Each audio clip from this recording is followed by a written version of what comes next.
Hi everyone, কি অবস্থা সবার? তো আজকে আমি নিজের হাতে রান্না করব ম্যাগি স্যুপ। অ্যাকচুয়ালি বেশ কিছুদিন যাবত অসুস্থ ছিলাম, এই কারণে শরীর হচ্ছে অনেক বেশি উইক হয়ে গেছিল, কোমরে একদম শক্তি পাচ্ছিলাম না।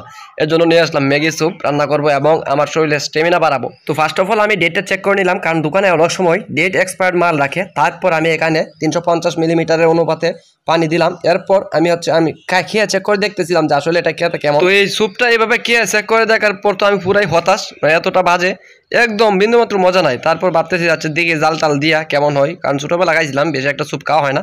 সেটা পুরো খাচ্ছি, প্যাকেটের গায়ে জাল লাগা ছিল, কারণ মাল হচ্ছে এই স্যুপ নষ্ট করা যাবে না। তারপরে গাইস কিছুক্ষণ পানিটা গরম করার পর স্যুপটা ঢেলে দেওয়ার পর একটা ডিম হচ্ছে এখানে ভেঙে দিলাম। তারপর তো আমাদের স্যুপ কমপ্লিট। দেখেন, মানে দেখতে কিন্তু যেমনই হোক, এখন খেয়ে দেখতে হবে কীরকম হয়। আসলে স্যুপ জিনিসটা হচ্ছে খাইলে আপনার টেস্ট লাগুক আর না লাগুক, এটা খেলে হচ্ছে শরীরে অনেক বেশি শক্তি পাওয়া যায়। যারা দুর্বল থাকে বা এই জ্বর বা বিভিন্ন অসুখ বিসুখে হচ্ছে যারা দুর্বল হয়ে যায়, তাদের জন্য হচ্ছে এই স্যুপ কার্যকরী অনেক।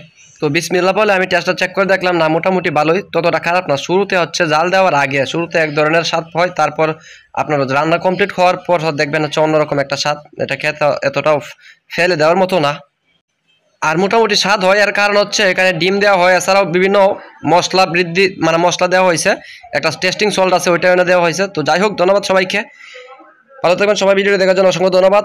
অবশ্যই ফলো দিয়ে পাশে থাকবেন। আল্লাহ হাফেজ।